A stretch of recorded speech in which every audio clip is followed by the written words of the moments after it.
మనం దేవాలయంలో దర్శనానికి వెడతాం. చాలామంది ఒక పొరపాటు చేస్తుంటారు. దేవాలయంలో దర్శనానికి వెళ్ళినప్పుడు ప్రధానమైనటువంటి నియమాలు కొన్ని ఉంటాయి. అవి లేకుండా చేసినటువంటి దర్శనాన్ని దర్శనం కింద లెక్కలో వెయ్యరు. ఒకటి ఏమిటో తెలుసా అండి?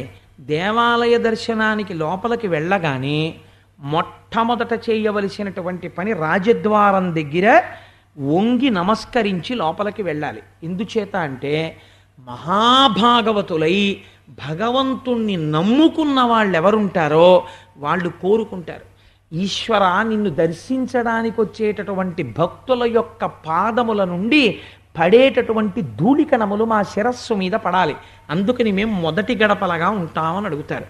వారి మించి చెప్పులతో దాటితే ఉత్తర జన్మలో ఏం చేస్తారో తెలుసా అండి? దానికి ఒక్కటే శిక్ష, కాళ్ళు లేని వారిగా పుట్టిస్తారు. వాళ్ళకి గమనం ఉండదు. నేను అబద్ధం చెప్పట్లేదు, మీరు శైవాగమం చూడొచ్చు. రెండు, ఈశ్వరుడి ముందుకు వెళ్ళినప్పుడు ఇలా అంటే ఒక చేతిని తీసేస్తారు ఉత్తర జన్మలో, బాహువుని తీసేస్తారు, ఒక బాహువుతోనే ఉంటాడు. ఈశ్వరుడి ముందు ఇలాగే నమస్కరించాలి. రెండు, ఈశ్వర దర్శనానికి వెళ్ళేటప్పుడు ఎప్పుడూ కూడా పరివార దేవతల్ని వదిలిపెట్టి వెళ్ళకూడదు. ఈశ్వరుడి చుట్టూ ప్రదక్షిణ మార్గంలో పరివార దేవతలు ఉంటారు. తాను దర్శనమన్నా చెయ్యాలి, లేదా పరివార దేవతలందరి తరపున ఎవరో ఒకరి దర్శనం చేసి అందరికీ మనసులో నమస్కారం చేసి ప్రధానమూర్తి దర్శనానికి వెళ్ళాలి. అసలు అందుకే పూర్వం దేవాలయం కడితే శివాలయం అయితే నాయనారులు ఉండేవారు, 63 మంది నాయనారులు ఉండేవారు. అలాగే విష్ణువాలయం అయితే 12 ఆళ్వార్లు ఉండేవారు.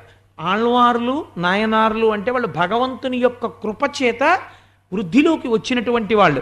ముందు వాళ్ళ దర్శనం చేసి భగవంతుడి దర్శనానికి వెడతారు. వెళ్లే ముందు ధ్వజస్తంభానికి నమస్కారం చెయ్యాలి, వేద ప్రమాణాన్ని అంగీకరించినట్టు. ఈశ్వరుడి దగ్గరికి వెళ్ళి మౌనంగా నిలబడి నమస్కారం చెయ్యాలి. ఈశ్వరుడి దగ్గర ఒకరు నిలబడి నమస్కారం చేస్తుండగా వారి పాదాలకి నమస్కారం చెయ్యకూడదు. ఎందుకంటే ఆయన పుచ్చుకున్నాడు అనుకోండి, ఆయన అపచారం చేసినట్టు అవుతుంది. ఈశ్వరుడా ఈయన పెద్ద, కాబట్టి ఆయన ఏం చెయ్యాలి? వారి తెలియక చేస్తున్నారు, ఈశ్వర ఈ నమస్కారం నువ్వు పుచ్చుకో అంటూ ఉండాలి మనసులో. కాబట్టి వారిని అలా ఇబ్బంది పెట్టకూడదు. దేవాలయంలో భగవంతుని ముందు నిలబడి ఉండగా వేరొకరికి నమస్కారం చేయవలసిన అవసరము లేదు. ఆ నమస్కారం ఈశ్వరుడికే చెందుతుంది.